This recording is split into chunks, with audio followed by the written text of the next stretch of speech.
Hey everyone, welcome or welcome back to Engelbard Gaming. Today I've got the latest installment of my Shining Force Retrospective, this time on Shining Force 3 Scenario 3. This video will be full of information and references from stuff that happened in Scenarios 1 and 2. I'll do a quick recap of characters and events from those games, but if you're interested in the series and story, you might want to check out those full videos before watching this one. They're all linked in the description. I'll start this retrospective with a little bit of history, go on to an abbreviated full playthrough and mini strategy guide of the game, and then end with a review as usual for this series. I do intend to run through the story and battles a little bit quicker this time to try and keep this video at a reasonable length, but it's gonna be long. Alright, so Shining Force 3 Scenario 3 was released for the Saturn in Japan on September 23rd, 1998, just about 5 months after Scenario 2. It's the final scenario of Shining Force 3 and completes its story, but not without leaving some threads open for possible future games that of course never came. As the culmination of Shining Force 3, some may also find it a bit on the disappointing side when it comes to the story. The gameplay is still on point, but some might find it a bit too samey compared to the prior two scenarios as well, especially if you've played them one after another these days. You might think that Sonic Software Planning and Camelot were chomping at the bit to get Shining Force 3 out as soon as possible, and if you think that, well, you're wrong! Shining Force 3 came out late in the Saturn's life cycle, and Hiroyuki Takahashi said that was because Sega asked him to do a new Shining Force title from the beginning of the Saturn, but he wanted to wait until the Saturn hardware to hit its stride. He was concerned that if they released the game too early,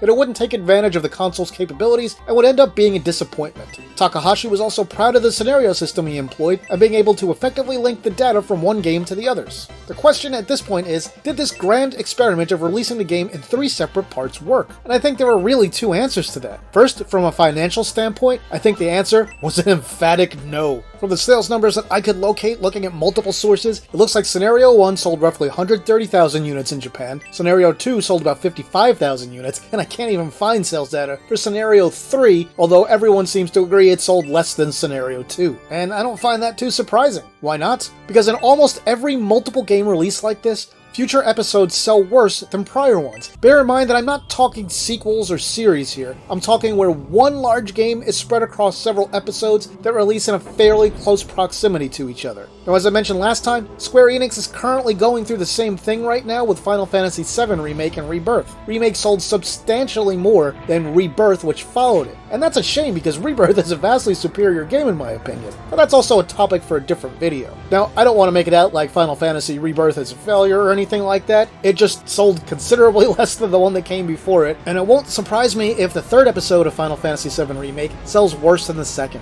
So forgetting about sales numbers, did Shining Force 3 work as a cohesive game when broken up into 3 separate scenarios? I would say the answer to that one is mostly. It definitely seemed like by the time Scenario 3 rolled around, they were kind of rushing to wrap up the story. I think it had significantly less emotional impact than the first 2 scenarios, and it just felt harder to have any real connection to the characters in this one. Also, the game itself is much shorter than Scenarios 1 and 2, and Camelot decided to stick a game-lengthening optional dungeon at the end that you have to complete with each of the 3 teams in order to get all the bonus items, but we'll talk about that when we get there. Now, you might think that I hate Shining Force 3 Scenario 3 from all of this, but if you think that, well, you're wrong! That's right, I busted out the captain twice. Now I'm just pointing out things that will be obvious as you watch this playthrough and mini strategy guide. Also, I am once again playing the translation here done by the great folks at the Shining Force 3 Translation Project, housed at shiningforcecentral.com. Although, I have to note, while I super appreciate all their hard and awesome work in bringing this game to the English-speaking world, the quality of the translation for Scenario 3 isn't quite as high as what we saw in Scenario 2. There are a lot of things where there are lines that make less sense and the context is just a little muddy. Now, I played through version 24 of the translation. As of this recording, they're up to version 25.1 of the translation, and I know that some things have been updated in that one, including dialogue, but I don't think it's enough to correct absolutely everything because there's quite a lot that needs polishing here. Alright, with that, let's jump on into it. Stick around after the end of the game summary for some thoughts on the game, a review with a score, and also, what's next for this video series, which isn't done yet. And beware, from this point on, the video will be filled to the brim with spoilers from Shining Force 3 Scenarios 1, 2, and 3.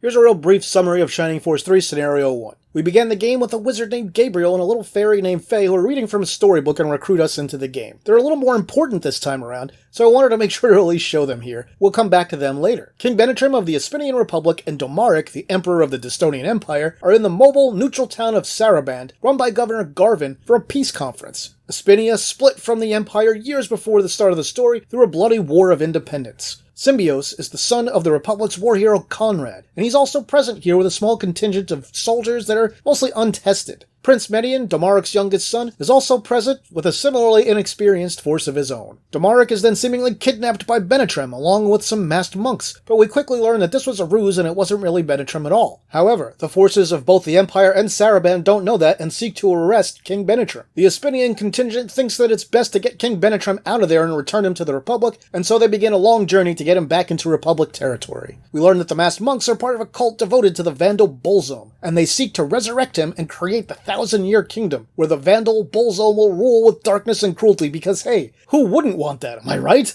Symbios meets a knight named Julian along the way who was just a child in the related game Shining the Holy Ark. His father was killed by a Vandal named Galm, and Julian wants revenge on him. About halfway through the game, our gang encounters Galm and he strikes Julian down, throwing him over a cliff into the waters, never to be seen again. You know, not until Scenario 2 at least. When Symbios finally reaches Aspia, the capital of Aspinia, everything goes to hell. Almost all of the Aspinian generals turn on King Benetrem for one reason or another and have to be taken out. A Bolzome high priest named Fiale kills Symbios' father, Lord Conrad, and before too long, a Bolzome high priestess named Basanda helps get an ancient titan up and running to wreck up Aspia. After defeating the titan, Symbios and his soldiers have to battle Prince Orant, Domarik's middle son, who is somehow involved in Domarik's kidnapping. After defeating Orant, the game ends on a cliffhanger. Emperor Domarik shows up when we find out that something wasn't quite right about that whole kidnapping business, and Domarik's youngest son, Prince Median, who helps Symbios multiple times throughout Scenario 1, arrives with him, and he engages Symbios in battle, and it's at that point that the game ends.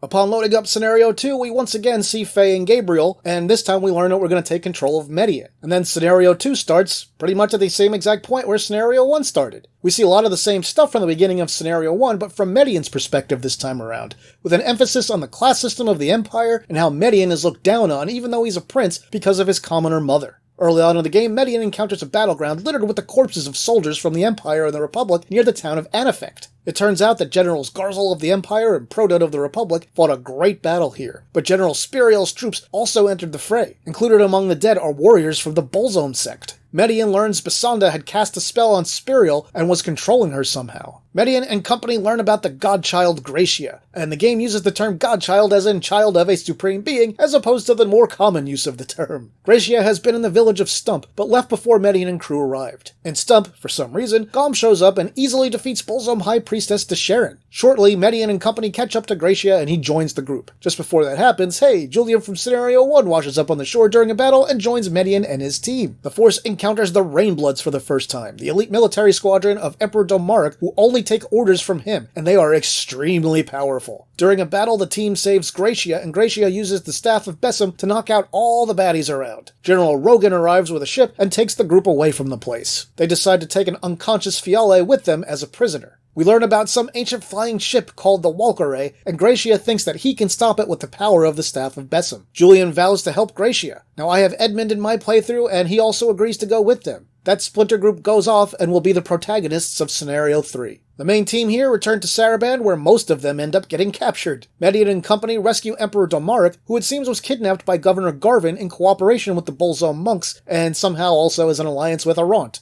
There's more to that, and we'll talk about it later. Now, after being saved, Domarik sets his sights to Aspinia, determined to reclaim the land that he lost when Aspinian won the War of Independence. For the rest of this game, we see a lot of Domarik and his inner circle being horrible people. A suspicion arises among the team that Domarik somehow orchestrated his own kidnapping and used the Bolzome monks and set up Prince Orant to be killed by Symbios, forcing the Empire to then seek revenge for the prince's death by going to war with Aspinia. To wrap up Scenario 2, Median and company take down Governor Garvin in an ancient tank called the Juggernaut. The power of the Juggernaut was used to take down the mighty wall of Aspia that had seemed impenetrable up until that moment. Garvin also changed into a monster just before his ultimate demise at the hands of the Shining Force in this scenario. Shortly after, Median was forced to fight some of Symbios' team from Scenario 1. After winning the final battle, Domarik shows up in Aspia and tells Median how proud of him he is. Domarik tells Median he has one more task to accomplish. He has to kill Symbios to avenge the death of his half-brother Prince Orant. Domarik then admits to engineering the entire situation, including his own kidnapping, manipulating Garvin and the Juggernaut. Scenario 2 ends pretty much exactly like Scenario 1 did. We just see the conversation from Median's perspective this time around instead of Symbios's.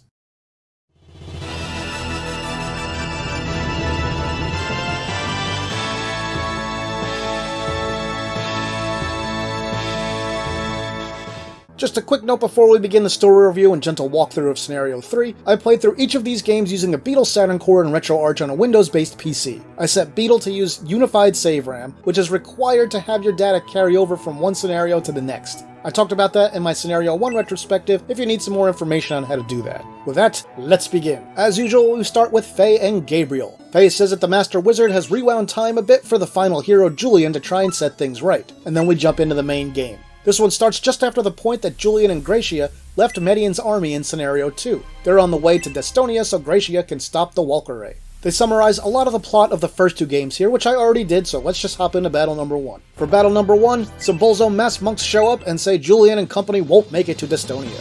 This small-scale battle is pretty easy and designed to get us back into the swing of things. At this point, our Shining Force 3 fundamentals should be pretty good, so I'm not going to say a whole lot here. If you're playing along, you should know what to do by this point. We'll just look at a few scenes from this battle and then wrap things up pretty quickly. Once the battle is over, we see Destonia on the horizon and the end of the post-credit scene from Scenario 2. Then Chapter 1 officially begins. Julian's force arrives at a port some distance away from Destonia proper. Dresby thought it wise to dock further away from the town to avoid any possible traps, which turned out to have been a good move. Even so, here at the port, when we walk on, we encounter battle number 2 along the loading docks. The second battle features a bunch of masked monks again. This time the gimmick is that they mostly start out high atop a stack of crates that are easy for them to traverse, but we're not able to climb. If you're playing along, note the barrels on the map here. A couple of them are hiding items, including power wine, so you want to make sure to get those things. Also, the battle is lost anytime that either Julian or Gracia die, and enemies will relentlessly tug at Gracia, so make sure not to leave him exposed. Keep him protected, and this one is a snap. After that, we head into the capital city of Destonia, which sits just a short distance away from the castle of Destonia. There's lots of items and stuff to find here, and I won't go into detail on all of them, but there's plenty to explore. Make sure to get the ruins map in the chest along one of the walls in town before you leave. Also, if you want, head to the factory in town to free the 3 Destonian soldiers that are currently jailed there. But I'll warn you, if you do this, you're going to be responsible for getting them killed, but also in the process make the next battle a little bit easier. So that one's up to you. I chose to save it. After doing everything we want to in the town, we can head into the church to advance the story. Here we'll basically recruit Bridget the wizard automatically no matter what we say, and if we save Stella in Scenario 2, Isabella will join us right now. I didn't, so, well, she didn't. Scholar the priest here tells us all about the Destonian resistance, which is a plot point that does not get resolved by the end of this game and goes nowhere. The Walkyrae is also discussed at length, and Scholar lets us know that the Imperial Army is powerless against the might of the machine. The group discusses how to deal with the Walkyrae, and then they head out. When we leave, battle number 3 starts. Now I saved the soldiers in the factory, so here we see them charging right into the fight. The Walkyrae has a huge area of effect attack that can damage multiple characters, good and bad, all at once. The key is to hide our characters in the holes or right behind the rocks to avoid getting hit by its attack. Also, I'll note here it's a little odd that the translators went with Walkyrae, which is a more German-like translation of the word Valkyrie, especially considering the Walkyrae's theme song is a take on the famous Wagner classic piece, Flight of the Valkyries. The ruin of this chapter is on the right side of the map. I selected about 5 characters with pretty good movement to open the regular chests and also reach the thief and block the exits to get the items he steals from the locked chests. For the main battle, remember that Gracia has the Aura spell, and you'll probably need it once or twice, so keep careful track of his MP. After the end of battle, a mysterious voice spurs the team to go forward to Destonia Castle, and we jump right into battle number 4. Here we see General Steele and Prince Magaron arguing over what to do, while the Bolzom High Priest Goriate aboard the Walkyrae demands their surrender. Eventually, Jane teleports in, and we last saw Jane at the end of Scenario 2 when she saved Sharon after Medion and team defeated her. Jane says to get close to the staff powering the Walkyrae while Goriate is distracted. So this is another gimmick battle. The Walkyrae can once again hit a huge range of characters, friend and foe, down the middle of the map, so we want to try and stick close to the sides when possible, attacking enemies as we slowly move forward. It's impossible to keep every character out of the Walkyrae's range every turn, so at times we will have to take a few lumps. But that's what healing spells are for, right? When we're 2 or fewer squares away from the staff, we can have Gracia cast the Shining spell on it to disable the Walkyrae and drain him of all his magic points. Then we just need to deal with Goriate, who really isn't all that tough.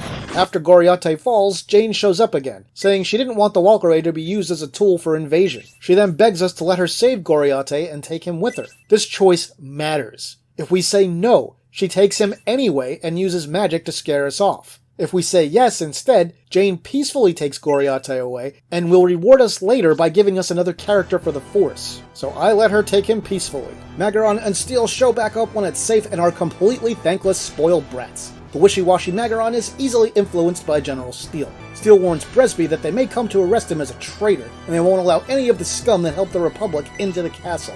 The team decides to take off. And a warning, folks, Steel and Magaron are another thread that this game never finishes to complete satisfaction. Anyway, that closes out Chapter 1, so... That's the end of that chapter. Chapter 2 begins in the HQ in the town of Destonia. The Force go on to smack-talk the class system of Destonia and the power struggles within the Empire's elite.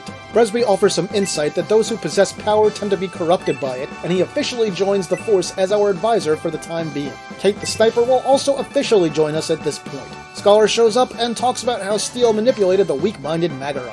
Scholar warns Bresby that Steel's forces are coming to arrest him, and he has to leave right away. Scholar tells us to come to the church immediately to start our big getaway. Upon our arrival, Scholar opens up a secret floor panel and tells us this path is dangerous, but better than dealing with an entire army. Cyclops the Dragon Man joins us here too. We can defeat any dragon with Cyclops to recruit it to the team. You can have several at once and they will occupy blank slots in battle. You can always take at least one with you. Battle number 5 takes place in a cave with water and a bunch of bridges. Some bridges collapse when we get near them or cross them. If you're playing along, make sure to pick up all the items here, including the map for the Chapter 2 ruins. Now, I don't have much advice for this battle, it's relatively easy. However, you have to be careful in order to prevent any characters from being isolated by getting stuck behind collapsed bridges. We can end this battle by defeating the Brute here, and he causes a cave-in, blocking the easy exit that we had planned to take, so now of course we have to go the hard way, through the Dragon Graveyard.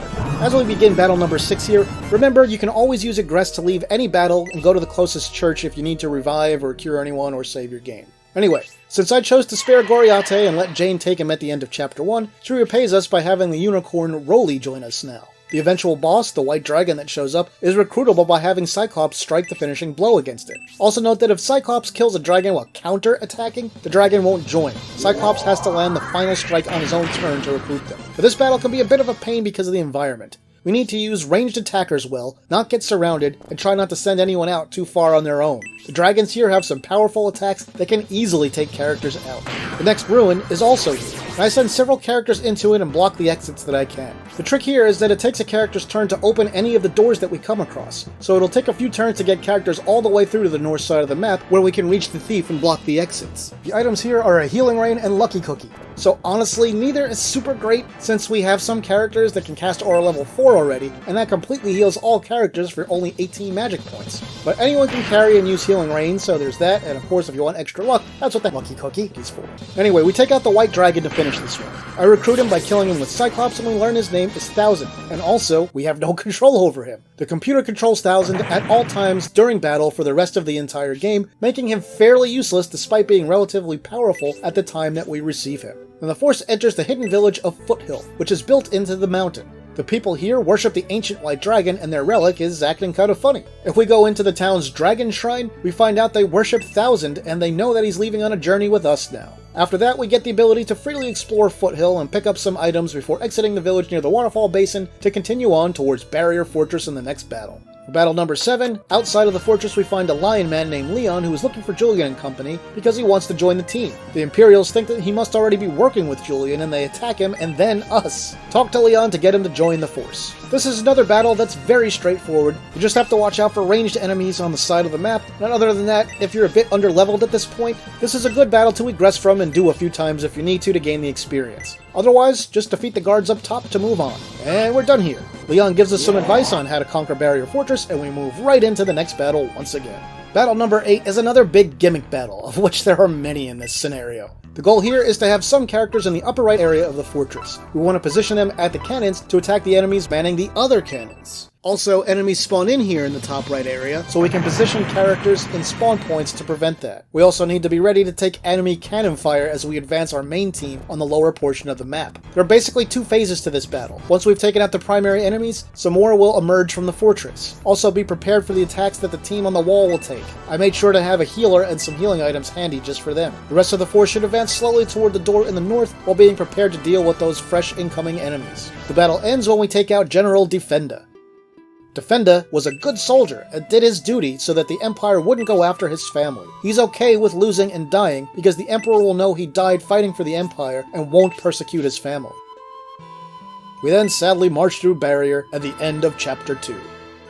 That's the end of that chapter. Chapter 3 begins out in the plains just past a bridge in neutral territory. The plan is to continue north towards the town of Remotest now. Before we can leave, Magaron and Steel show up one last time, but they aren't here to fight us. They've received a missive advising that Governor Garvin of Saraband was the one that kidnapped the Emperor. It also said that Median rescued Domaric and that Arant died getting what he deserved. The Imperials note that it seems like Median and Symbios will be clashing soon. Steel threatens Gracia, and then off he goes and we never see him ever again. In the timeline at this point, we're just a bit before the ending of the first two scenarios. Honesty the Pegasus Knight shows up with Melinda, Median's mother, and in my case also Isabella, Median's half-sister. And no, she is not Melinda's kid. Melinda explains Rogan's forged letter to the Force. In my playthrough, Rogan died and the group laments that. Some of the team wonder why Median is helping Domaric invade Aspinia. Isabella talks about how he's always been desperate for his father's approval. They figure out Domaric must have been using Melinda as leverage to control Median. All three of them join up with us. At least in my playthrough. If you saved Stella, then Isabella would have joined you sooner. Anyway, Melinda is present in battles for a little while, but she doesn't actually fight and has to be protected, but it's never really a problem. Next we explore the fortress town of Garter, which has a complicated multi-level layout with a bunch of dead ends. If you're playing along, make sure to search everything in this town, including the shop stalls. There are some decent hidden items in them, like a brave apple. Once we're done, we can leave and move on to battle number 9, which is another gimmick battle. The golems here will throw boulders either straight down vertically or across horizontally when we get near them, so be aware they don't only aim downwards. And also, they will hit friend and foe with their area of effect attacks, and we have to watch their movement patterns carefully to avoid being in the range of damage. Other than that, this battle is fairly typical. It just has some flyers and a bunch of long-range gunners, so we need to be especially careful with Honesty since she's weak against projectile attacks. In his death throes, the masked monk that started this fight says we won't get across the drawbridge. So we immediately go to cross the drawbridge and start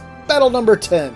And that music, it means another gimmick battle. But don't worry, this one is way easier than the big gimmick battles from the first two scenarios. There's a lighthouse and it spins around every turn. If you're seen, enemies will be alerted and join the fray. For this one, I basically say screw it and just let them come because I'm confident in my team at this point, and it's easier than trying to hide. Plus the last battle was kinda long and I just really wanted to get on with things. So you won't see the ideal strategy here, but that's okay. We just need to move a team into the lighthouse at some point, and we want to throw a good 6 or 7 fairly strong team members in there. The goal here is to kill all the enemies in the lighthouse and then throw the switch to lower the drawbridge. The enemies near the switch are pretty strong, but as long as we practice those good Shining Force fundamentals, we'll be fine. After we deal with the enemies here, they try to activate a self-destruct sequence. They plan to destroy the drawbridge switch and take out the entire tower. Just then, Jane teleports in to save the day. Jane then throws the drawbridge switch, lowering it, and teleports away. We continue the battle outside, taking out all the enemies near the bridge until it's safe, and the final foe laments that they couldn't prevent us from crossing the bridge, and they couldn't even destroy the lighthouse. The group chats for a moment about Jane and her motivations for helping them, and then they continue into the country of Aspinia. Battle number 11 starts right away. We're greeted by a masked monk and General Proton. In my playthrough, Proton recognizes Edmund and they chat for a moment, and Edmund tells Proton that he serves Gracia now and that the Bullzone sect is evil. Now because I killed Stella in Scenario 2, Proton goes kinda nuts here and attacks our group in sort of a fit of rage, still grieving for his lover Stella. He commands his team to kill everyone in Julian's army. Bresby tells everyone that for the sake of the legendary expedition, they cannot fail. And so begins the battle. But this battle is quite a bit shorter and easier than the last few. There are no major gimmicks or special tricks here. We just have to be careful of the sand that slows movement so we don't get into any rough situations. We make our way to General Proton and battle him until he's defeated, but the battle continues until we defeat the masked monk that was whispering into his ear at the start. After the battle, we learn that Stella was pregnant with his child at the time of her death. Oh, come on, Camelot, jeez. Melinda laments that Median killed Stella, and Julian and company stick up for Median, saying that it must have been necessary and in the heat of battle. The team then enters Barsaw Village, which has been nicely rebuilt. Gracia advises that Governor Garvin of Saraband had plotted Domaric's kidnapping with Arant. Gracia wants to know why Arant left the Seagate vessel in the dock here. We're free to explore now, and there's the usual wealth of hidden items in town, including the map for the Chapter 3 ruin, which can be found in a treasure chest in the item shop. We can also meet Unoma here in the bar. He's Irene's former sensei, but we'll learn more about him later. To continue the story, we need to head to the building in the northwest corner of town and go into the basement. Here we have to talk to some guards to get through and meet up with Brutus's wife and son. We met Brutus at the beginning of Scenario 1, you'll remember him when you see him. Brutus's son Harold talks about how he noticed changes in his father's behavior starting just before the peace conference in Saraband. He found him talking with Bolzone monks, and he eventually locked both him and his mother up here in the wine cellar. Harold joins the team eventually, and we can head out for the next battle. Just before battle number 12, we see some chats amongst our team and Brutus's team, where his people comment that he can't ride on a Pegasus Knight anymore because he's much heavier than he used to be. Brutus laments that Symbios was given a window to defeat Arant because Garvin failed to activate the Dreadnought soon enough. Suddenly, Brutus's force notices Julian and his army. Gracia and Bresby say that we need to quickly get Melinda to Aspia so that Median will know she's okay and prevent the coming battle between Median and Symbios. The ruins for this chapter are in this map in a cave in the mountains on the western side. I think it's pretty essential to send Honesty in this one, along with some backup with pretty good move stats. This ruin isn't too bad. There's only one kind of hard one here in Scenario 2, and it's coming soon. The items here in the lock chests are a Light of Hope, which restores all MP, and a Chaos Ring, so if you don't care about those, well, you don't really need to bother with this ruin. Another note, if I'd save Stella, Edmund wouldn't be with us right now, but we'd encounter him during this battle. We'd have the option of killing or sparing him, but note that he will not join your force here if you choose to spare him. If Edmund isn't here, there will be a masked monk as a boss, and we need to defeat him to move on. After we do, we get confirmation that we're heading towards the village of Remotest, from which Gracia must proceed to Bolzone Temple to fulfill his destiny. And then after that, we head straight into the final battle of this chapter, battle number 13. For battle number 13, we see Brutus talking to Yasha, who wonders how he could be standing here after he'd been killed. Yasha says that there are actually 3 Yashas. Yasha said that he's there to receive Lady Melinda from Prince Magaron. Brutus is like, WTF, I don't know anything about that. Then a masked monk shows up when we learn that Brutus is really Kudan, one of Bolzome's followers. Now the masked monk realizes that Domaric knew of the abduction plot all along, and he let the Bolzone cult take him. Brutus hulks out into a giant monster, the true form of Kudan apparently.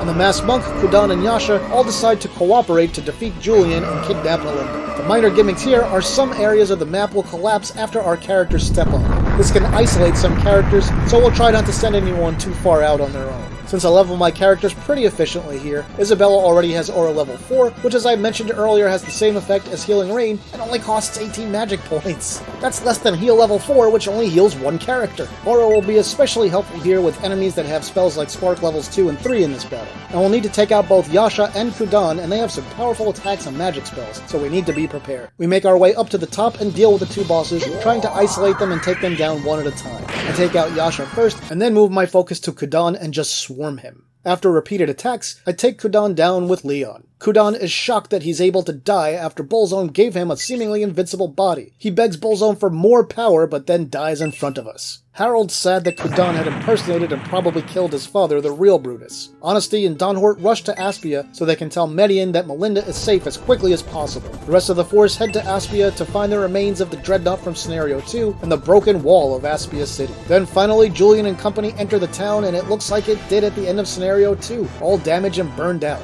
After a quick chat, the team seems to realize that, hey, oh yeah, we've got a war to stop, and they continue onward to the castle. We then cut to the bridge in front of Aspia Castle and see the final scene from both Scenarios 1 and 2 play out once again, only this time we see a little bit more. I'm going to make a long story short. As Julian's force begins to arrive, first Honesty and then Donhort and Isabella, they reveal what they've been doing, and Domaric learns that his plan has failed. He whines that he's not getting his way and not getting to reclaim Aspinia. The rest of Julian's force arrives. Domaric is also pissed that the Rainbloods failed to kill Gracia in Scenario 2. Everyone tries to calm Domaric down and convince him that the fate of the entire world is at stake. They go on about the danger and cruelty of the Vandals and how much suffering they will visit upon both countries if they're successful. Domaric seems to reluctantly agree to let his dream of conquest end. Here we learn the word Jumesin is the key to the legendary expedition's success. But what could it mean? For those following along, have you figured it out yet? If not, I'll tell you soon. Anyway, it's decided what each team will do at this point. Symbios and company will head north, shortly followed by Median and his force. Julian's team is just going to chill here for the moment, even though, they're the ones that have to actually get to Remotest in the north. At least the war between Destonia and Aspinia is over, or so it seems.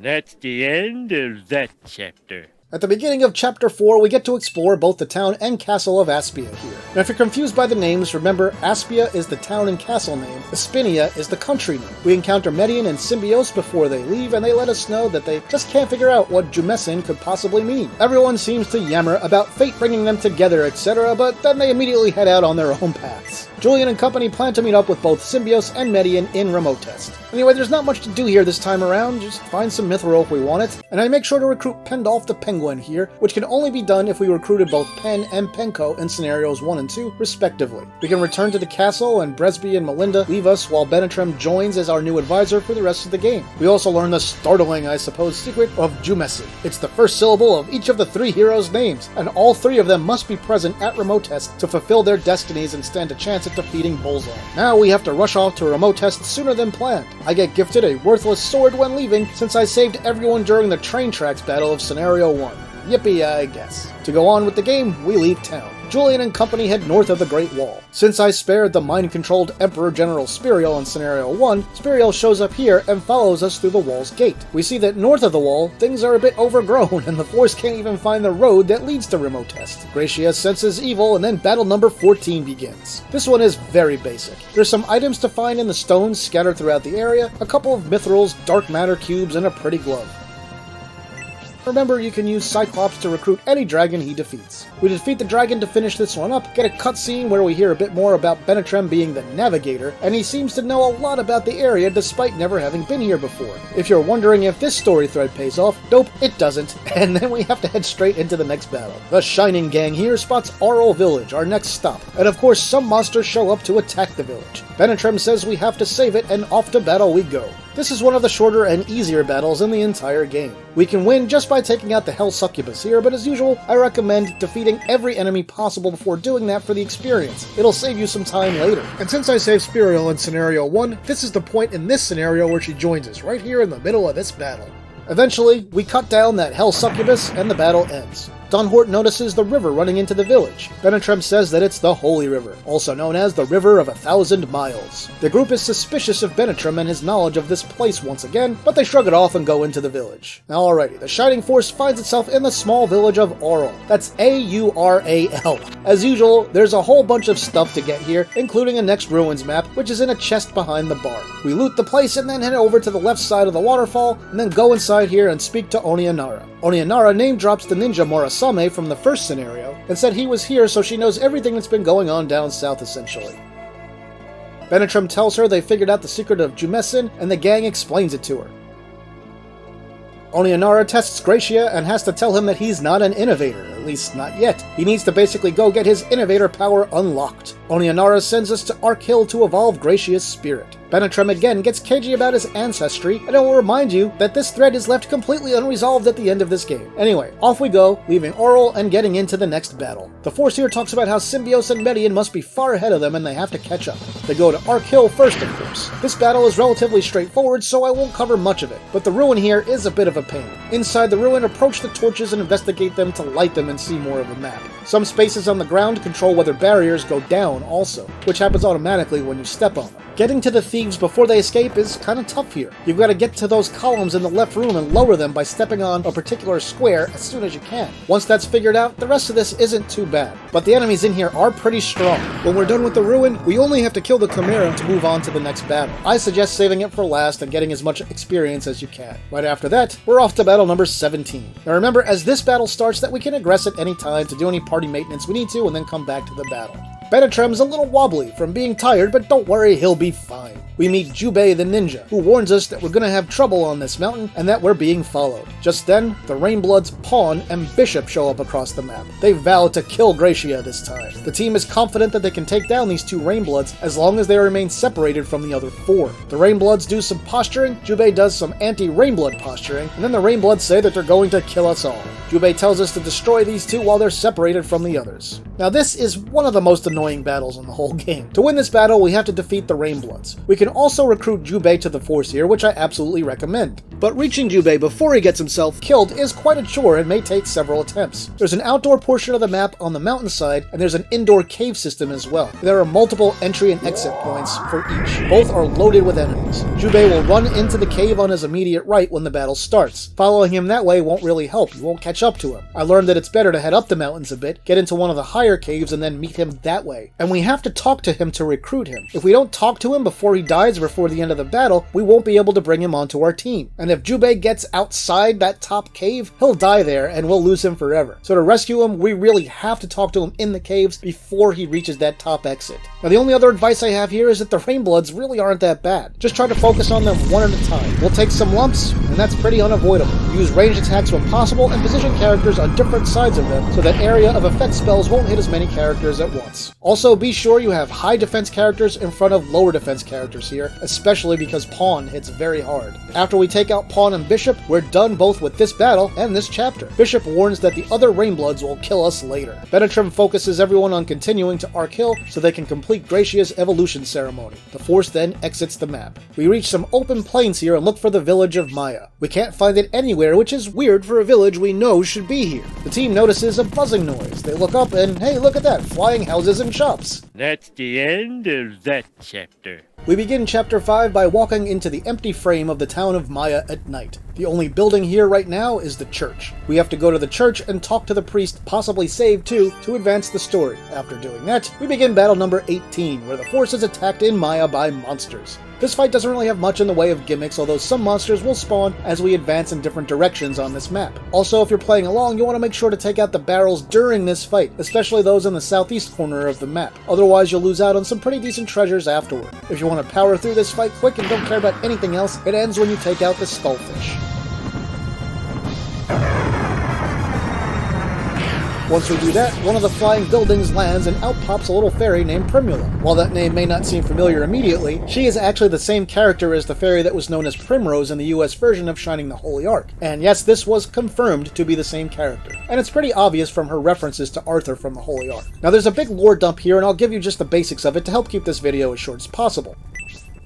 And hey look, it's Gabriel from the introduction in each Shining Force 3 game. Gabriel floats the group up in a house and shows them where both Arkill and Bullzone Temple are.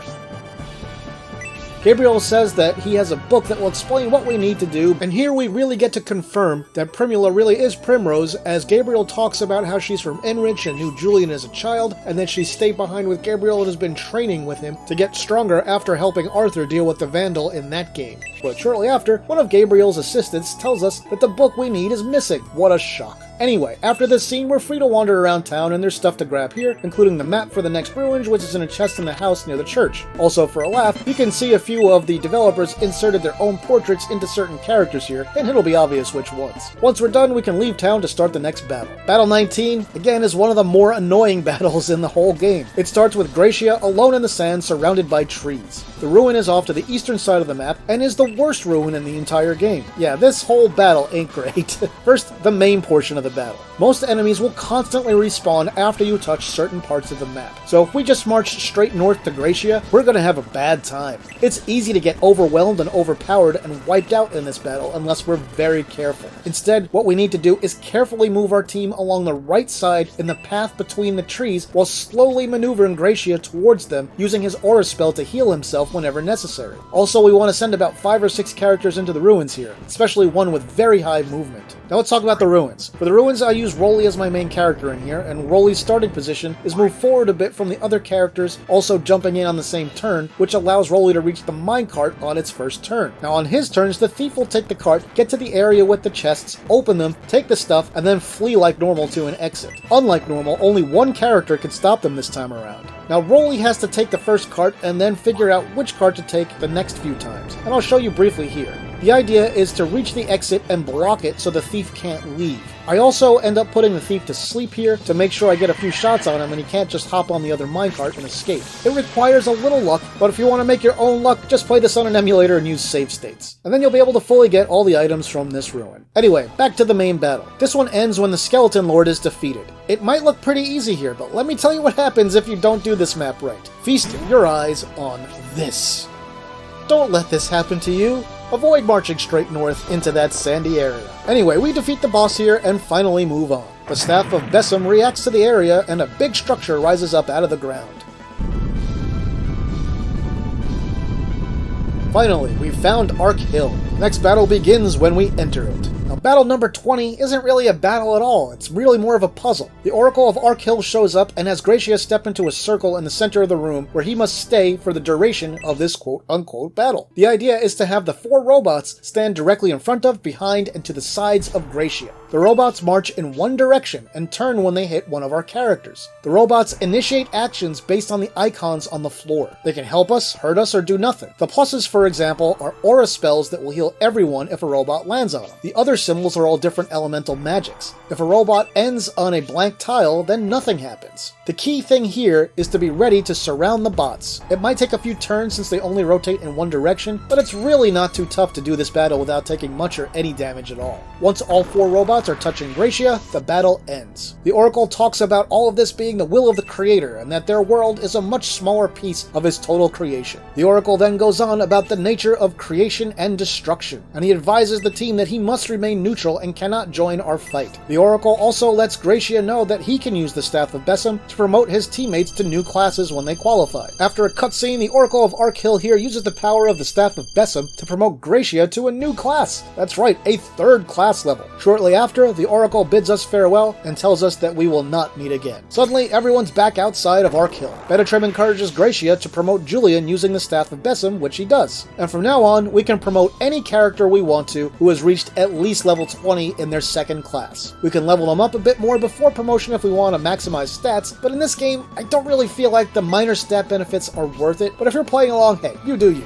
Next, we find ourselves in a frigid, snowy area. We head into a cabin and go into that cabin's HQ to discuss how to proceed through this awful weather. Once in the cabin, we can wander around and find items, use the blacksmith, and talk to people who tell us about a snow fairy who eats people that's probably causing the blizzard. We can make use of the blacksmith to craft orichalcum weapons here if we want also, but for the most part, I feel like they're not really worth it. Most of them are pretty disappointing. When we're done, we can head for the cabin's exit to progress the story. Marky, the witch, enters with a terrible snowstorm inside the cabin. She vows to freeze and eat us all, but Gracia uses the power of the Staff of Bessem to prevent her from completely freezing anyone inside the cabin. Marky seems fascinated by the Force's power to stop her, and says she only does what she has to in order to survive. She tells them she'll die if she doesn't eat people, and she doesn't want to die before getting revenge on Bullzone for turning her into this monster. She tells the Force to either stay in the cabin and die or to come meet her on the battlefield. We leave immediately and head into the next battle. Battle number 21 takes place in a valley during a snowstorm. The major gimmick here involves the ice crystals in the middle of the map in front of Marky. We can attack them to destroy them, but Marky always casts a special Area of Effect Blizzard spell on the first of her 2 turns, and it not only damages anyone in its path, but also restores the ice crystals. It helps to use Area of Effect spells of our own to clear the crystals for the Force to advance through the area. Otherwise, this is a basic battle with some tough-ish enemies. The one other thing I'll add here is we have the option of recruiting Marky. We can have either Julian or Gracia speak to her and she'll join the team. If we choose this option, Gracia is able to heal her vampire/zombie-like affliction with the Staff of Bessem, and she becomes a regular human. She's definitely worth recruiting. Either way, after dealing with Marky, we move on to the next battle, and it's kind of a big one for Julian. While the Force chit-chats, the powerful Vandal Galm appears. Julian wants to charge him immediately, but the group asks him to restrain himself since Galm says he knows how they can enter Bullzone Temple. Galm agrees to tell everyone what he knows if they can defeat him in battle, without using the Staff of Bessem against him. It seems like you have a choice to lay the staff down or keep it, but you really don't. Gracia will cast the staff away no matter what we choose. Now, Galm is the main foe for this battle and is the toughest boss to appear in any of the required maps of Shining Force 3 so far. Since I've leveled up pretty well though, this fight really wasn't too hard. There are 2 enemies that spawn on the left and right northern portion of this map, and they respawn when we kill them, but we can occupy their spaces to prevent them from respawning. This is one fight where even though Galm has normal Area of Effect magic, he also has Area of Effect chaos attacks, which are treated like summon attacks even though they don't use MP. So we need to purposely position characters next to each other, since with this type of attack and summon magic in general, damage is spread roughly equally among all targets. The more targets there are, the less damage received by each. Just be ready to use aura spells if necessary. Once we defeat Galm, he keeps his word and tells us how to get into the temple. He asked if we figured out what Jubesin means yet, and we say, yep. He says that Julian and the Innovator should go to the temple while Median and Symbios attack the shrines to the east and west of Bullzone Temple to unseal the passage that leads into it. Galm says the passage is only open for a very short time, and Julian and Gratia's force must enter it immediately. After this, Galm warns us that we can't kill Bullzone, and then he vanishes when Honesty returns after having found the discarded Staff of Besson. Though he's gone, we hear the voice of Galm tell Gracia, while laughing, that the battle with Bullzone will be his time to shine. Benetrim says that defeating Galm was a huge achievement, and then the group leaves the area, also ending Chapter 5. That's the end of that chapter. Quick note here, unlike the prior two scenarios, Chapter 6 is not the end of Scenario 3, there are 7 chapters in this one. Chapter 6 begins with Julian and company finding the ancient road once again that leads to Remote Test. They talk about how they need to catch up to Symbios and the others. Benetrim notices a small village and says they really should rest there before they go on. Benetrim sends Dunhort ahead to ask if any of the villagers had seen Symbios and his army, and then everyone else heads over behind him. We then shift to the headquarters inside this small village, which is named Dormant, where the group discusses how there's a volcanic mountain nearby and that they still have the remaining Rainbloods to deal with. Primula notes that the volcano seems to be showing signs of activity also. Dunhort then returns and says there's no word about anyone having seen Symbios here.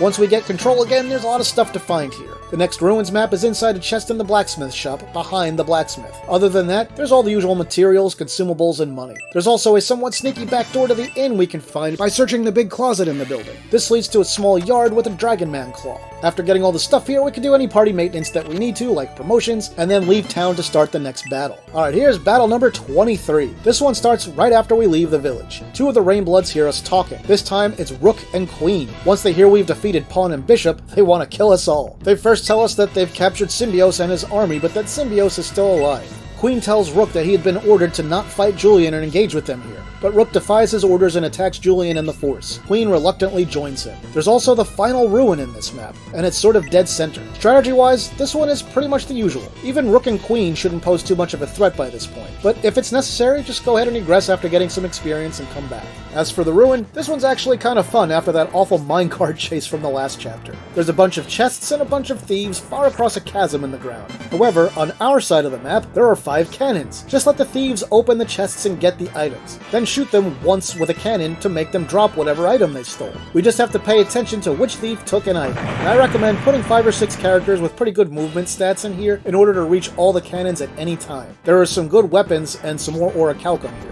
Anywho, back to the main battle. All we have to do is take out the Rainbloods to finish this one up. After we do, Queen says that we were lucky and we only defeated her because King wasn't here. Queen then taunts us by saying that Symbios' army is waiting in the cave behind her and will give us a warm welcome, and then she dies. We all head into that cave and into the next battle. We enter the dark, eerie cave only to be greeted by the third and final Yasha. Symbios is frozen in some kind of magical ice. And hey, our team from Scenario 1 is here and willing to fight us to save Symbios. Our current team tries to talk them out of it, but nope, we've got to fight them, and so begins battle number 24. The characters present from Scenario 1 are somewhat randomized, but Dontares, Mascarin, and Grace are always present in this battle. All of the characters' stats here will be from Scenario 1 if we have a save from the first game, just as we left them. Now, I didn't level them up too much in my playthrough of Scenario 1, so this battle was super easy. Our main goal here is to take out Yasha, but it's fine if we mow down the entire Symbios force, it won't affect any friendship levels or anything like that. Just note that anyone we kill will require resurrection at a church later on.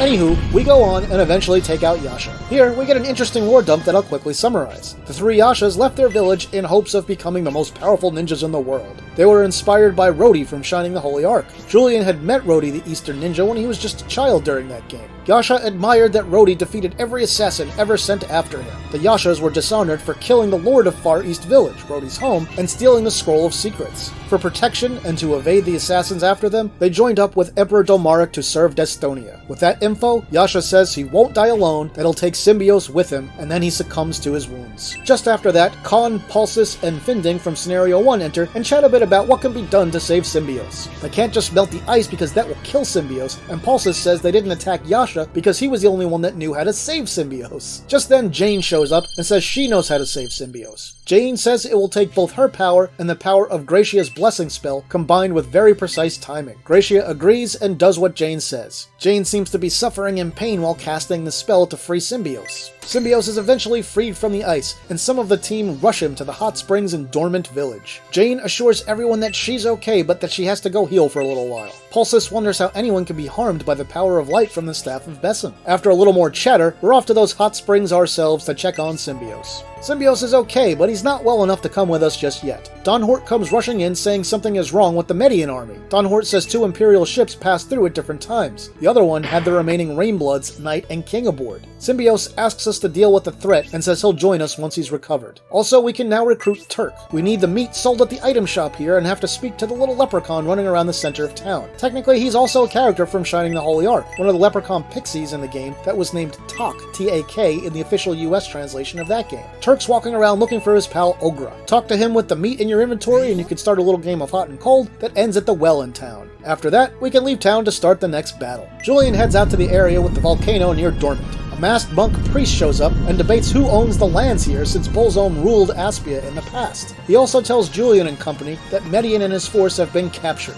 And so begins battle number 25, and its major gimmick is lava flow. The volcano erupts at the beginning, and lava spreads a little more every single turn. Any ground-based character stuck in the lava will take 20 damage. This is also a pretty small map overall, so besides the lava, it's pretty easy as far as battles go in this game. The boss here is the masked priest, and he can cast Spark level 3. In the middle of the battle, an Imperial battleship comes upriver, and unfortunately gets completely destroyed by the lava.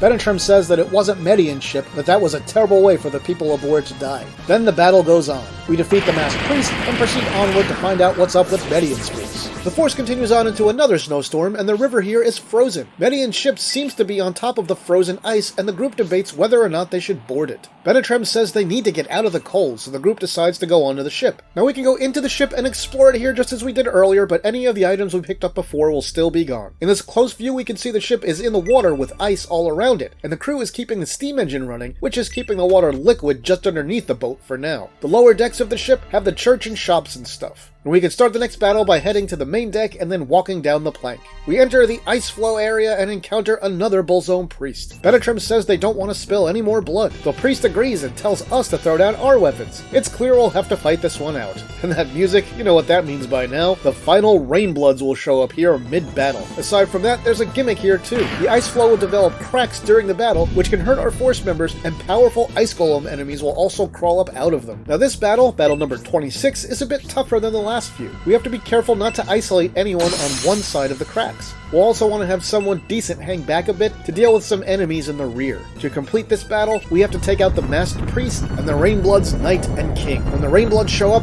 things can get really tough if you're not prepared for them. Be sure Isabella and Gracia have plenty of MP so they can cast Aura level 4 a few times if necessary, and I recommend having every ranged attacker you've got with you in this battle. Also have Honesty go to the mountain where the Rainbloods appeared and search it for a running ring. There are 2 other items on this map also. The best advice I can give you here is that when it comes to the bosses, just try to focus on one at a time. I'd recommend going for the masked priest first. Then when it comes to King and Knight, King is more dangerous, but really I'd take them out in whichever order makes sense depending on the situation. Who's closer to you? Who can do more damage right away? Can you isolate one of them by surrounding them? Or things like that. Anywho, we take out those 3 bosses to move on.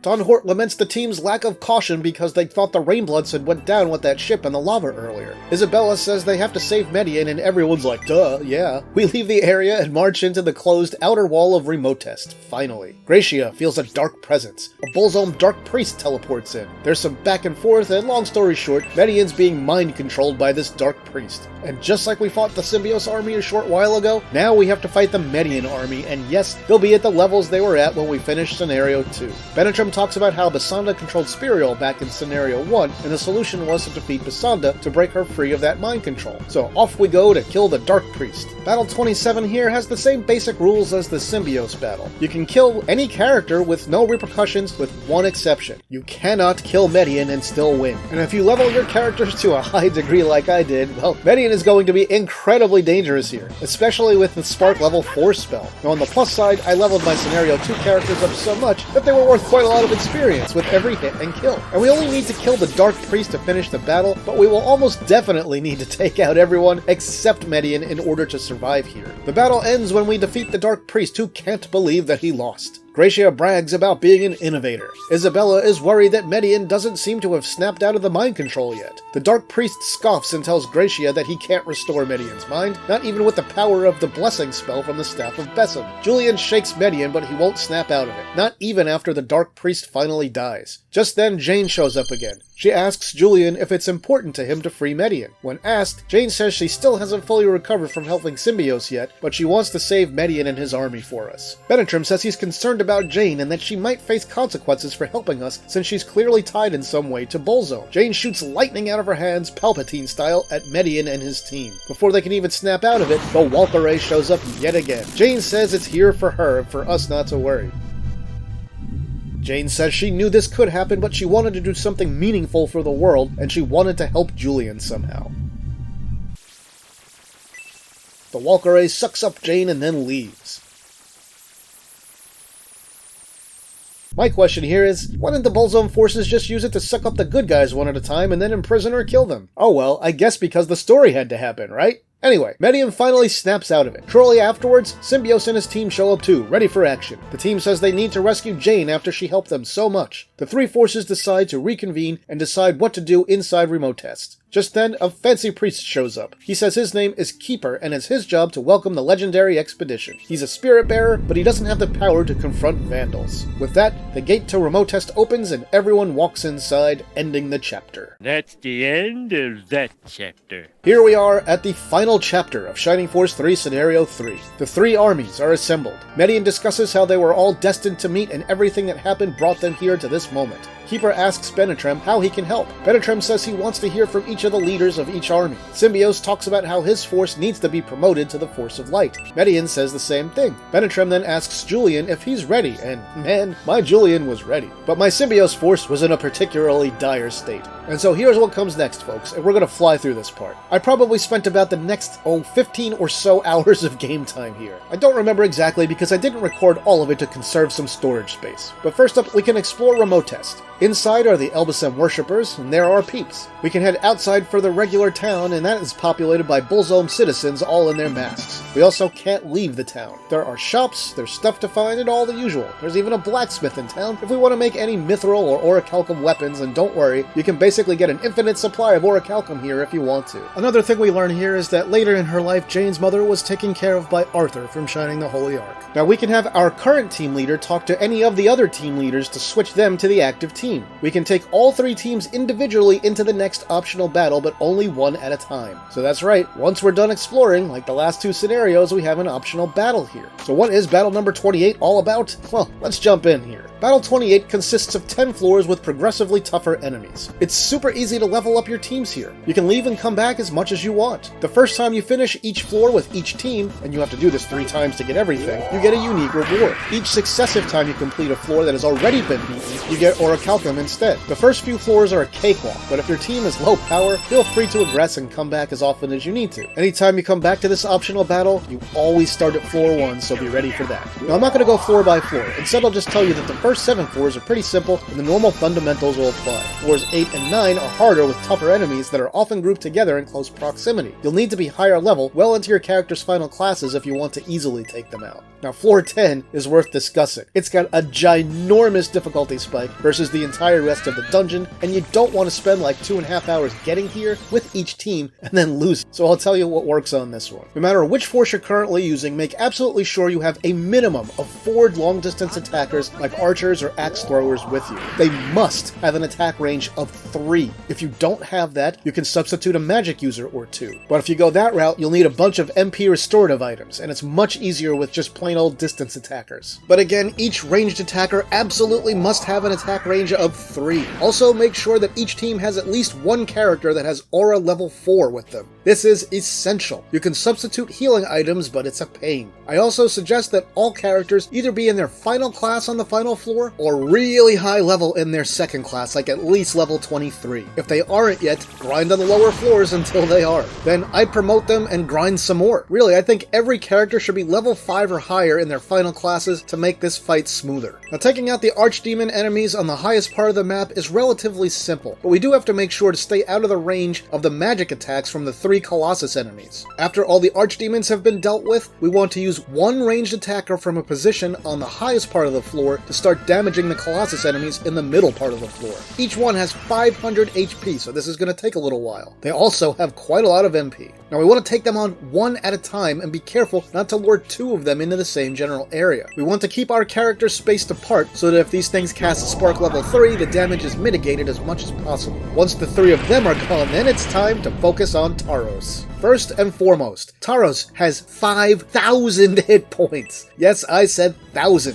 We do not, under any circumstance, want to move our characters to the lowest floor with Taros, especially not our team leader. You might be feeling cocky if you're pretty strong and be tempted to put your team leader down there, but don't do it, at least not until he's about to die. Instead, we want to carefully approach Taros from outside his magic attack range of 3. We want to position 4 distance attackers on each side of Taros, attacking in each turn. Taros will use Bolt level 3. Most of our team should be able to withstand at least 3 Bolt level 3 attacks by now. If we're lucky, he'll attack different characters on different turns. Now pay close attention to the turn order. If several characters are hurt, we want to use Aura level 4 when appropriate so no one dies. Or even if there's just one character damaged, but they're damaged severely, Aura level 4 costs less MP than Heal level 4 for some reason. Now Taros will eventually run out of magic points. He has 255, and the Spark level 3 spell costs 20 MP. You can also cast Spark level 2, but once all his MP are exhausted, he'll be completely helpless, and we can just keep attacking him until he finally dies. Each team gets a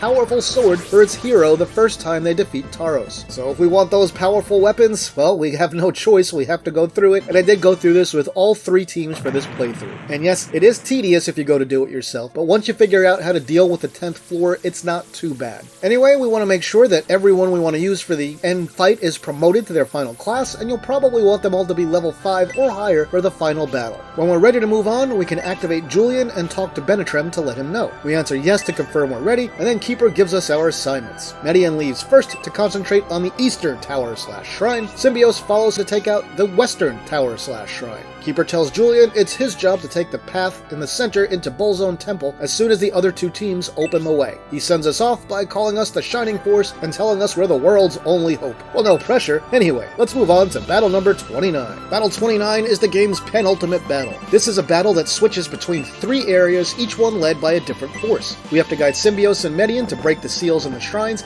and then we have to guide Julian up to the path that opens afterwards. All the final destinations for each map are in the north and the center, past a horde of enemies. If we aggress during this battle, we'll have to start it over from the very beginning, so we want to make sure each team is as strong as I suggested earlier if you're playing along. The first part of the battle begins with Symbios' team. Once all of the characters on that team move and all the enemies on this map move, we'll switch to Median's team, and then once all of the Median team members move and enemies move, then we'll switch to Julian's team. Again, all team members and enemies will get their turn, and afterwards it cycles back to Symbios, and it continues this way through the end of the battle. Since I got my characters way more experience than they needed, none of these battles were all that tough for me here. Now the battles for Symbios and Median's teams are all about just normal Shining Force fundamentals. There are no crazy gimmicks or anything in these 2 parts of the battle. We just fight our way up to the top of the map, take out the evil Bullzone cult priests, and then after doing so, that team has completed its job and we won't cycle back to them anymore. I found the Symbios fight to be the easiest of the 3, and I finished that one first. Very shortly after, I finished Median's battle, and then once both of those battles are completed, we're free to focus on Julian and his team alone. Julian's battle is a little bit tougher, but not much. Julian's force has to deal with 2 reincarnated enemies, Basanda and her son Braff.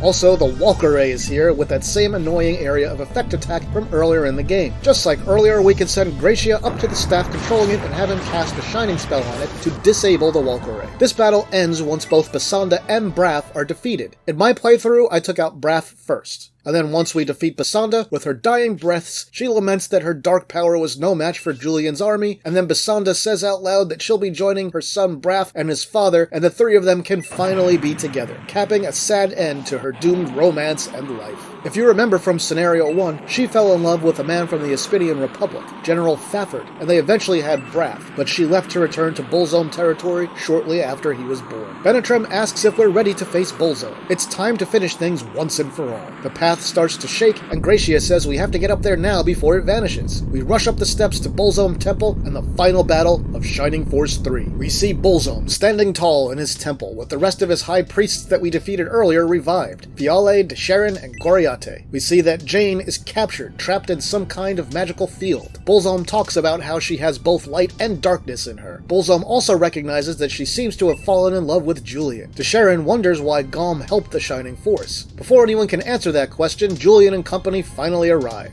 While we see Desharin and Jane refer to each other as sisters here, to be clear, they are not biological sisters. Desharin helped raise Jane, and they consider each other sisters without actually being related. Bolzom asks Gracia if he's here to finally end the battle between Vandal and Innovator that began 1,000 years ago. Bolzom also vows to show us his power, and says that he'll use it to dominate the entire world. Bolzom's 3 priests cast a spell on Bolzom that make him invincible. The only thing to do is to kill each of the 3 priests again, and the shield won't go down until all of them are gone. So step 1, we have to kill all 3 priests. Archdemons will spawn in just past the columns in the upper left and upper right corners of the map. We can position characters on those spots to prevent more of them from spawning. A note here, Desharin, Goriate, and Fiale all have summon spells, so during this entire battle we want to make sure that all characters have at least 1 or 2 other characters next to them so that none of them will get one-shot killed by a summon spell. Once we take out Desharin, Jane begs Bolzom to save her. Bolzom says that he can't spare any power now, that he needs it all to battle Gracia. Jane says that if he doesn't do something now, she'll die permanently, and Bolzom just lets it happen. After Desharin's death, we can optionally save Jane, and of course I'm gonna do that. We have to have Gracia cast Blessing on her. I will also ask you to note that if you cast Blessing on her before Desharin dies, it doesn't do anything. This only works after the death of Desharin. Jane will be freed, and she'll join us immediately as a computer-controlled character in the battle against Bolzom. Once Jane is freed, she says she'll never forgive Bolzom for letting Desharin die, and she'll avenge her sister. Once all 3 High Priests are gone, the barrier protecting Bolzom fades away. Bolzom transforms from a big monster into a gigantic monster. From this point on, Demon Knights spawn instead of Archdemons, but we can still block them by positioning characters on their spawn points, which I suggest doing. The battle against Bolzom might just be the easiest final battle in any major Shining Force game. We'll just position characters carefully and plug away at him. I still had enough MP for a few Aura level 4 spells, which made this part really a breeze. In keeping with the game's story, I saved the final blow for Gracia, who I had cast the Blessing spell on Bolzom for the kill. And that's it, folks. We'll talk about the ending as it unfolds next. Bolzom lays defeated on the floor, but tells the Force that he cannot and will not die. Bolzom talks about how Gracia's Innovator ancestor didn't kill him 1,000 years ago because he couldn't do it. Bolzom said he was sealed with the power of light and thrives on the power of darkness, and that he'll heal shortly thanks to the power of darkness. He points out all the shattered crystal fragments around the room. He said these crystals have been the things containing his power when they were whole. He says there aren't many left in the world, and that he'd spent the last 1,000 years having his followers slowly nullify the power of light in the crystals. Gracia wonders if he can't seal Bolzom again, what could he possibly do? Just then, something clicks in Benetrem's mind, and he says that Gom told them about Gracia and the Staff of Bessem. Bolzom is annoyed at Gom's interference. He tells Gracia that if he uses the Staff of Bessem to destroy him, that both of them will die. Gracia says he's okay with that his ancestor sealed Bolzom to help make time for Gracia to find a way to finally defeat him once and for all. Bolzom asks Gracia if he's afraid. Gracia says that of course he is, but he's going to follow the path his ancestors intended for him.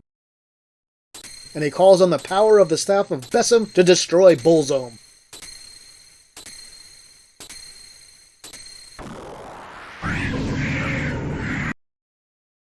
Bolzom's form leaves a shadow on the wall and everyone is knocked out. Symbios and Median arrive here, wondering if everyone is okay and rush to help them. Median rushes to his half-sister Isabella first and helps her up. Symbios helps Kate. Benetrem wakes up next on his own, followed by Julian. Median and Symbios say they managed to rush up the stairs before they vanished, and that's how they were able to get here. Everyone notices that Gracia is lying still on the ground. Benetrem tells Symbios and Median what happened. Just then, Gracia wakes up. He asks what happened to Bolzom and is happy to learn that the forces of light prevailed. Gracia realizes he's badly hurt and tries to heal himself using the Staff of Bessem, but it doesn't work this time. He tries it a few more times and still does nothing. It turns out that as a consequence of using the power of light against Bolzom, Gracia has lost all of his magical abilities. He is no longer an innovator. The spirit of the innovator in him was killed along with Bolzom, but Gracia survived as a normal boy. Benetrem is bemused that the whole world was saved by an ordinary boy. Because I saved her, Jane is here and asks if Bolzom is gone. Julian confirms it. Jane says Bolzom was actually kind to her, and she's sad that everyone she knew is gone and that she has nothing left in this world. She wonders what to do with her life now. She asks Julian what does she have to live for, and the screen fades to black for a moment. We cut to outside later on. We see various members of various teams outside of remote test near Median's ship on the river. Conversations are held between the team members about how they're sad that it's time for them to part now. They discuss how Median can't go back to Dystonia because of Domaric's anger and his thirst for the conquest of Aspinia. We also learn that Julian has decided to go with Jane on a pilgrimage to the north. And then I think this is David here that talks about rebuilding the Elbasem faith and asks if it's true that Gracia lost his power. When it's confirmed, David says that they need to keep it secret from the Empire. The team also comments about how Julian has given up on his quest to get revenge against Galm for killing his father after learning just how much power it takes to actually kill a Vandal. Inside the cathedral at Remotest, Keeper bids farewell to the heroes and their advisors. Pulsus talks about returning to Remotest soon. Gradtax says Keeper should visit them in the south, to which Keeper says he'd be delighted. Gracia asks Julian if he's sure he wants to go north to Sorrow. Symbios tells Julian that going north in the middle of such a harsh winter will be dangerous. Don Torres and Campbell tell Symbios that Julian's found love after living his whole life for revenge, and that's the real reason he's going with Jane. Median asks Julian if we'll meet again. We have the choice to answer yes or no. I answer yes, even though I know that they won't. Menitrim tells Julian he's earned real friends that understand him, and tells him to remember that and to return to them someday. Keeper bids the legendary expedition and the Shining Force farewell. Gracia stops to tell Julian he'll never forget him and his bravery. Once he leaves too, Keeper tells Julian that it's now time for him to prepare for his own trip to Sorrow. We can explore remote test at this point and speak to everyone again and see what they think of things after the defeat of Bolzo. Keeper mentions that when Jane's mother was taken away, she was sent to Sorrow and she lived there the rest of her life. After that, we have to go back to the cathedral. We can walk along the western wall and go to the north of the room. There's a staircase there, just west of Keeper if you're having trouble finding it.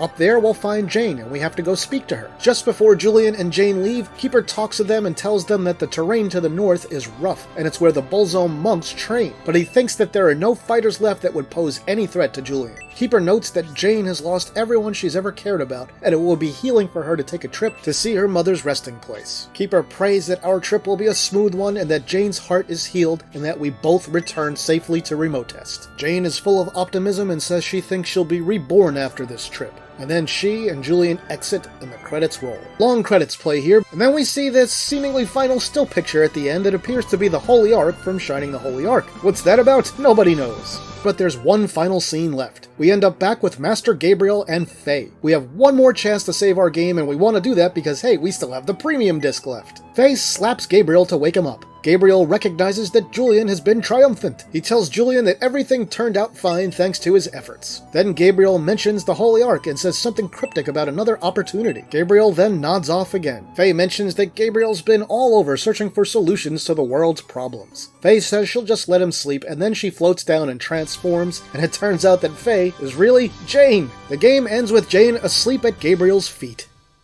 Finally, there's one super secret ending scene that plays if you leave the game on the ending screen for long enough. It features recorded speech between the Vandals, Galm, and Elise. In this scene, Elise taunts Galm talking about how he guided the Enrich boy to do his work for him. Galm asks what she's really trying to say. Elise then says that Galm is the most powerful and the most vicious Vandal of all the Vandals. Alright, and there you have it, the complete game of Shining Force 3 Scenario 3. So let's quickly sum it up and I'll give you my review of it. Shining Force 3 Scenario 3 is very much an extension of what we saw in the first two games from a technical standpoint. It uses the same engine, has the same visual style, some of the same music mixed in with some new music, and essentially identical gameplay to the first two games. But that's also the issue, the game just feels mechanically too much like the last two. I spent a total of about 70 hours on Scenarios 1 and 2. I waited about 6 months after Scenario 2 before playing this one, because the last time I played them one after the other in quick succession, I kinda ran out of gas during Scenario 3, and didn't enjoy it as much as I should have. Since I powered all my teams up in the optional dungeon, I spent a total of about 43 hours in this one. That's now 113 hours total I spent playing Shining Force 3.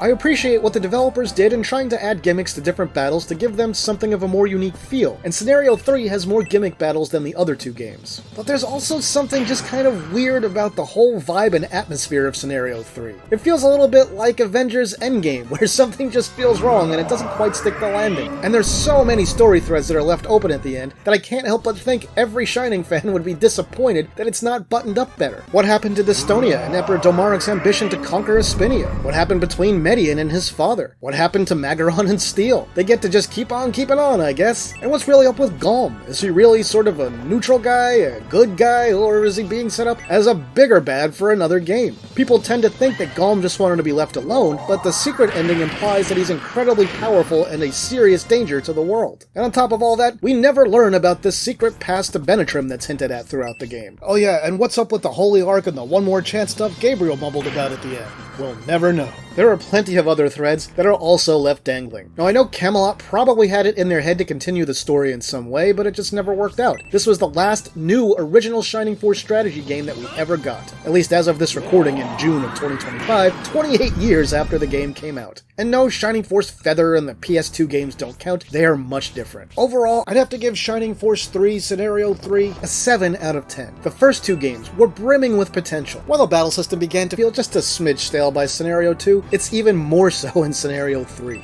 The story isn't closed in a completely satisfying way, and I was just left disappointed by the things that weren't covered instead of delighted by the things that were. The tie-ins to Shining the Holy Ark were pretty cool, and I think Shining Force 3 was incredibly ambitious, and I truly admire what everyone involved wanted to create here. I think the realities of the development and the Saturn situation at the time it came out just caused this one to slightly collapse under its own weight. Shining Force 3 Scenario 3 is absolutely still worth playing through though. It's just less appealing than Scenarios 1 and 2 in the end. The gameplay is still good and the core mechanics are fine. It just doesn't stand out from the prior two parts nearly enough, and it feels much more like a DLC adventure than its own complete game. But again, I gave it a 7 here, folks. That's not a bad score, it's well above average. I think the pinnacle of the series is probably the second game, if we're talking about Shining Force 3 specifically though. Alrighty folks, pretty soon I'll do the final Shining Force 3 video on the premium disc. It will be much shorter than these full scenario videos. I'm thinking sometime late in August, but I can't make any promises about timing because my life's been very crazy this last year. After that video, I only have one more Shining Force game to cover. Shining Force The Resurrection of Dark Dragon on the Game Boy Advance, which was a remake of the original Shining Force. Alrighty folks, so now it's your turn. Tell me, what did you think of Shining Force 3 Scenario 3? Have you played it before? Did you like the story conclusion better than I did? Did you appreciate the ending more? Did you not care about the open story threads? Tell me all about it in the comments. And that'll do it for this video, my retro gaming friends. If you enjoyed it, please like it and share it online somewhere. If you haven't yet, please subscribe to the channel and hit the notification bell so you'll never miss any of my videos. If you want to support the work that I do here, you can do that on Patreon, Ko-fi, or right here on YouTube through things like Super Thanks and channel memberships. With that, I'll say thanks for watching, and